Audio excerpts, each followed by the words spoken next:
Bonjour à tous, aujourd'hui nous allons étudier Sur la route. Il s'agit d'un roman de Jack Kerouac publié en 1957.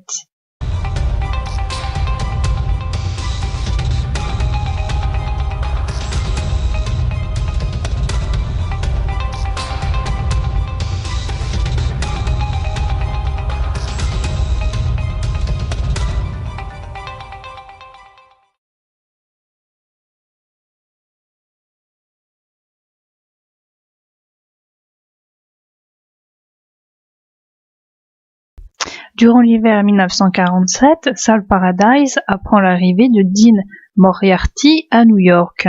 Dean vient de sortir d'une maison de correction et il vient de se marier à Mary Lou, une jeune fille de 16 ans. Sal avait entendu parler de Dean car il avait l'habitude d'écrire à Chad tandis qu'il était en prison. Sal et ses amis vont voir le couple dans un appartement minable. Ils boivent et parlent jusqu'à l'aube. Après une dispute, Mary-Lou met les flics au basque de son copain, qui est obligé de partir de l'appartement. Dean se rend chez Sal pour y habiter un moment. Le sachant écrivain, Dean lui demande de lui apprendre à écrire. Mary-Lou a quitté Dean et est retournée vivre à Denver. Dean et Sal parlent d'aller vers l'ouest un jour. Les deux amis se rendent à une soirée dans laquelle Dean et le poète Carlo Marx se rencontrent et ils n'arrêtent pas de parler. Sal ne les voit plus durant 2 semaines car ils parlent jour et nuit. L'hiver passe, le printemps arrive. Avant de partir, Sal, Carlo et Dean prennent une photo avant que Dean reparte pour Denver. Sal se promet qu'il suivra bientôt Dean dans l'ouest du pays.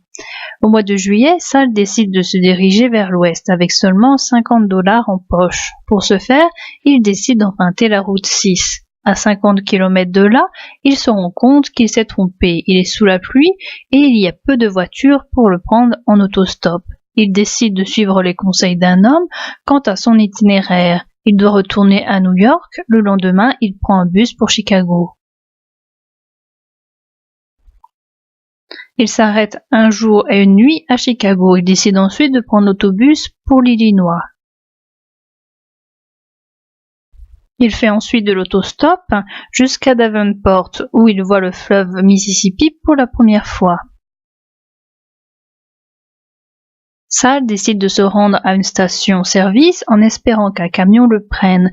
Un premier camion l'amène jusqu'à Iowa City. Un deuxième camion l'amène jusqu'à la ville des Moines, qui est dans l'Iowa. Il dort toute la journée dans un hôtel bon marché. Au crépuscule, il se réveille sans se rappeler où il est et qui il est. Il décide de bouger. Sur le chemin, il rencontre Eddie, avec qui il décide de faire route ensemble jusqu'à Shelton. Sal paie pour eux deux un ticket de bus pour Omaha, qui se situe dans le Nebraska. Sal et Eddie sont appelés par un homme qui veut que tous les deux amènent une voiture à sa femme qui se trouve à Grand Island. En faisant l'autostop, ils arrivent à Preston. Eddie profite d'une voiture pour partir. Comme il n'y a qu'une seule place de libre, les deux amis se séparent. Sal est pris par un camion-benne conduit par 2 agriculteurs qui ramassent tous les individus qu'ils voient sur la route. Ils ne s'arrêtent que pour manger et que pour les besoins vitaux. Sal et Montana Slim descendent à Cheyenne. Sal et Montana Slim vont dans un premier bar. Sal essaie de draguer une serveuse, mais elle refuse. Les deux hommes vont dans un autre bar et ils sortent avec 2 filles. Sal devient de plus en plus saoul et il dépense presque tout son argent. Il veut coucher avec une des 2 filles, mais elle refuse. Il s'endort à la gare routière et il se réveille seul. Il est malade de sa soirée, mais il reprend la forme quand il arrive à Longmont, qui est dans le Colorado, grâce à une voiture. La prochaine voiture le conduit à Denver. Arrivé à Denver, Sal passe déjà chez Chad King, plus précisément dans l'appartement de ses parents. Sal apprend de son ami que Dean et Carlo Marx sont en ville, mais que Chad ne les a pas vus car il ne leur parle plus. Sal a le sentiment d'une rupture dans le groupe avec d'un côté Chad, Tim Gray, Roland Major et de l'autre Dean et Carlo. Sal finit par quitter l'appartement de Chad pour celui des parents de Tim Gray, pour y habiter avec Roland Major. Personne ne donne de réponse aux questions de Sal au sujet de Dean. Il faut attendre un appel de Carlo Marx qui lui donne des nouvelles. Dean a demandé le divorce avec Mary-Lou, mais il a toujours des relations avec elle jusqu'à ce que le divorce soit prononcé. Il a une deuxième copine qui s'appelle Camille. Dean passe son temps de l'une à l'autre. Sal et Carlo rencontrent Dean. Ils sortent ensemble et vont rencontrer des filles, 2 infirmières, dans un hôpital. Une des filles s'appelle Rita Bettencourt. Elle sort tout d'abord avec Dean avant de se tourner vers Sal. Ils organisent une grande fête. Sal essaie de ramener ces personnes à l'appartement qu'il partage avec Major, mais Major refuse de les laisser entrer. Il se promène alors en ville. Sal finit par rentrer chez lui quand il n'a plus d'argent et que tout le monde l'a quitté. Eddie, un ami de route de Sal, est également à Denver. Dean les aide tous les deux à trouver un travail, mais Sal ne veut pas travailler. Il a un appartement qu'on lui prête et Major achète la nourriture dont il a besoin. Après une grande fête, Sal se rend chez Carlo Marx où Dean doit arriver et il arrive à 3 heures du matin. Carlo et Dean discutent. Dean veut s'installer à San Francisco avec sa nouvelle copine. Sal les écoute. Dans la matinée, Sal revient chez lui.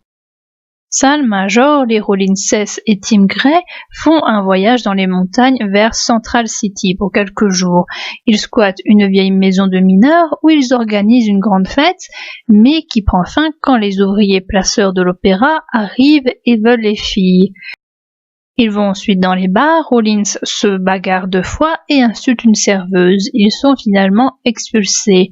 De retour à Denver, Sal apprend que Carlo et Dean étaient aussi à Central City. Sal décide d'aller à San Francisco et les autres aussi. Sal reçoit de l'argent de sa tante et il peut prendre le bus pour y aller. Sal arrive chez son ancien ami Rémi Boncoeur à Mill City, vers San Francisco. Il emménage chez Rémi et sa petite copine qui s'appelle Lee Ann. Sal écrit un scénario que Rémi dit qu'il va vendre à Los Angeles. Il commence à travailler avec Rémi comme gardien de caserne. Sal est inefficace dans son travail de gardien. Une nuit, il essaie de calmer les hommes mais sans succès. Il finit par boire avec eux et à foutre le bordel. Les flics sont durs avec Rémi et Sal et ils se méfient d'eux. Ils volent des provisions à la cafétéria de la caserne par manque d'argent. Un jour, Sal, Rémi et Lee Ann squattent un vieux cargo rouillé et ils passent une après-midi à pique-niquer et à bronzer. Sal est attiré par Lee Ann mais il reste loin d'elle pour rester fidèle à la promesse qu'il a faite à Rémi. Sal va à San Francisco quelques jours où il n'arrive pas à draguer des femmes. Les relations dans la cabane deviennent difficiles. Il y a l'idée du scénario de Sal qui est mise en échec, il y a Lee Ann et Rémi qui se battent, et il y a également un problème causé par le manque d'argent. Sal prend la décision de retourner vers l'Est en passant par Los Angeles et le Texas. Sal passe par Oakland.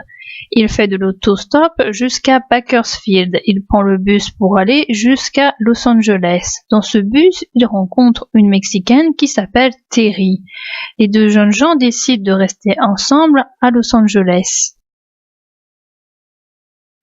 Arrivés dans la chambre d'hôtel, ils se méfient l'un de l'autre. Ils finissent tout de même par se faire confiance. Ils couchent ensemble et s'endorment. Le couple veut aller à New York, mais Sal n'a pas assez d'argent, il n'a que $20. Ils essaient de gagner de l'argent dans la ville où ils sont à Los Angeles, mais ils n'y arrivent pas.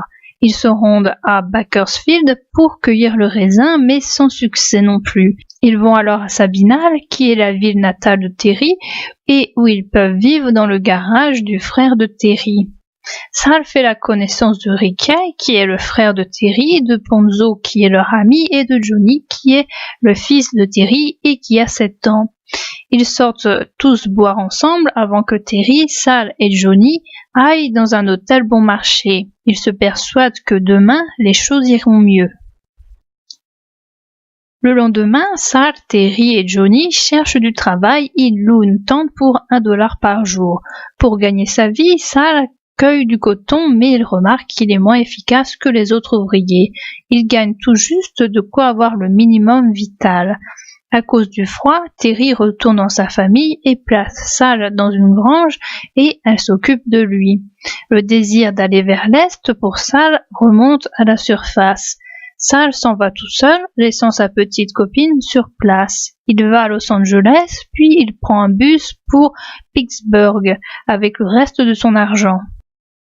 À Pittsburgh, par manque d'argent, il est obligé de faire de l'autostop. Sur la route, il rencontre le fantôme de la Susquehanna, qui est un vieux clochard qui a le désir de l'Est lui aussi. Il passe la nuit dans la gare de Harrisburg avant d'être jeté au petit matin. Sal est affamé, il trouve un vendeur de robinetterie qui lui donne à manger. Le vendeur le dépose à New York où il rentre chez lui. Il dévore tout ce qu'il y a dans le frigo et sa tante remarque sa maigreur.